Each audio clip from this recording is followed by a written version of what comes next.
22 साल की शर्मिष्ठा ने जो कुछ कहा था वो गलत था, लेकिन शर्मिष्ठा के साथ क्या जो कुछ हो रहा है वो सही है? इससे पहले कि कुछ लोग इस वीडियो सेक्शन में आकर ये शुरू कर दें कि भैया आप उसका सपोर्ट कर रहे हो, हम बोल्ड लेटर में आपको स्पष्ट करके बता दें कि ये वीडियो शर्मिष्ठा को समर्थन देने के लिए नहीं, बल्कि शर्मिष्ठा को जिस तरह से गिरफ्तार किया गया उस पर सवाल खड़े करने के लिए।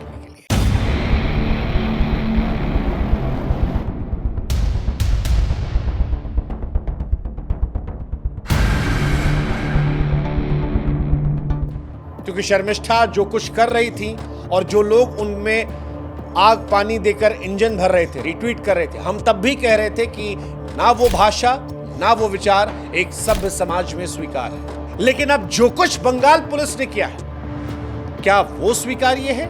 इस पर भी चर्चा हो। किसी को अच्छा लगे, किसी को बुरा लगे, उससे आगे बढ़कर और यह सवाल उठेगा कि वो बंगाल पुलिस जो मुर्शिदाबाद से लेकर मालदा उत्तर 24 परगना में दंगों पर हाईकोर्ट से फटकार खाती है, वो एक माफी मांग चुकी 22 साल की लड़की को पकड़ने के लिए बंगाल से गुड़गांव 1500 किलोमीटर का सफर करके आ जाती है।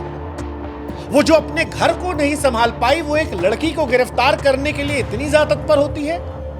किस लिए? इसलिए क्योंकि कानून की मर्यादा बनाकर रखनी थी, या उस लिए कि वहां जो राज्य सरकार है उसका एक बड़ा वोट बैंक है और अगर इस लड़की को गिरफ्तार कर लिया जाएगा तो एक मैसेज जाएगा कि हम तुम्हारे हैं सनम? यह सवाल उठेगा क्योंकि इसी राज्य की पुलिस को हाईकोर्ट ने फटकार लगाई थी और अब भारत में यह सवाल उठेगा कि क्या एक धर्म पर ही भावनाएं आहत होती हैं, सलाखें तैयार होती हैं और एक जगह पर so called freedom of speech and expression? क्योंकि जिस बंगाल पुलिस ने 1500 किलोमीटर का सफर एक 22 साल की माफी मांगने वाली लड़की को लेकर तय किया है, वो कैसे इस बात को नजरअंदाज कर सकती है कि जिस राज्य सरकार के कहने पर वो यहां तक पहुंची है, उसी राज्य सरकार में सांसद ऐसे हैं जिन्होंने हिंदू धर्म को लेकर भी टिप्पणियां की हैं, भगवान शिव का मजाक उड़ाया है, शिवलिंग का मजाक उड़ाया है, लेकिन एक आंख से बंगाल पुलिस को दिखाई नहीं पड़ा और दूसरे तरफ वो सरपट 1500 किलोमीटर चली आई। ये कैसा कानून है? ये कैसा कानून है जो धर्म और सियासत का चेहरा देखकर बट रहा है? और आज ये सवाल पूछा जाएगा, ये बात स्पष्ट करते हुए पूछा जाएगा कि यहां समर्थन या विरोध शर्मिष्ठा का नहीं है, बल्कि भारत में एक देश में दो कानून का है।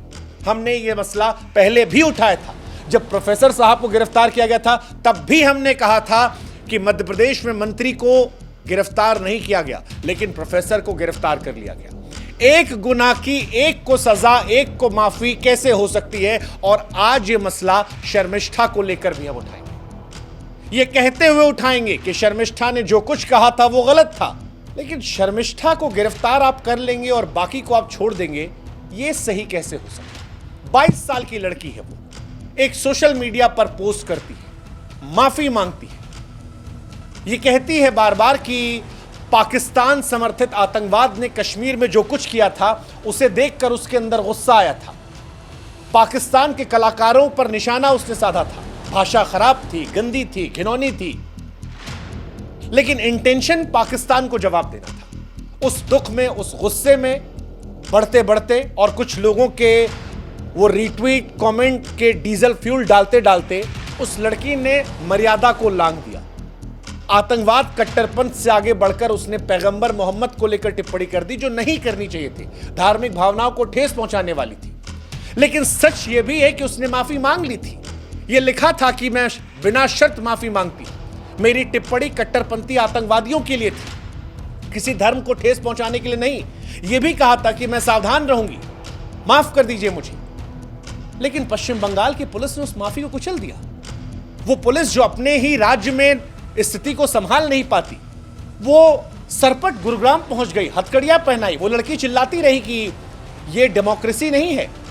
और यही पुलिस उसी लड़की को, जो लोग रेप की धमकी दे रहे हैं, जो सरतन से जुदा की बात कर रहे हैं, जो घर से उठवा लेने की बात कर रहे हैं, जो उसे जिंदा जला देने की बात कर रहे हैं, जिनके social media post social media पर भरे पड़े हैं, नाम सामने है, उस पर पूरी तरह खामोश है।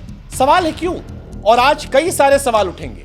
शर्मिष्ठा की गिरफ्तारी ने कानून की निष्पक्षता, सत्ता की प्रायोरिटीज और बोलने की आजादी पर कहां तक माफी है, इसको लेकर सवाल खड़े किए। ये कहानी अब उस लड़की की नहीं है, बल्कि डेमोक्रेसी की आत्मा को लेकर है। क्योंकि बंगाल पुलिस ने 1500 किलोमीटर का सफर तय किया है, लेकिन यही बंगाल पुलिस मुर्शिदाबाद, माल्टा, उत्तर 24 परगना में सांप्रदायिक हिंसा के मामले पर खामोश रहती है। बार बार वहां हाईकोर्ट कहती है और एक लड़की पर सरपट चली आती है। क्या यह न्याय है? सत्ता का खेल है? क्या एक 22 साल की लड़की का शब्द बंगाल में हो रही हत्याओं से बड़ा खतरा है, जो पुलिस की प्रायोरिटी इतनी बड़ी है? या कानून धर्म की आड़ में सियासत कर रहा है? क्योंकि हिंदुओं पर भी बोला जाता है और आज इस देश के बहुसंख्यक हिंदू इस बात को उठा रहे हैं कि भाई आपके धर्म पर बोला गया, आप यूनिटी दिखाते हैं, एक पुलिस आती है ले जाती है, लेकिन दूसरे धर्म पर बोलने पर क्या?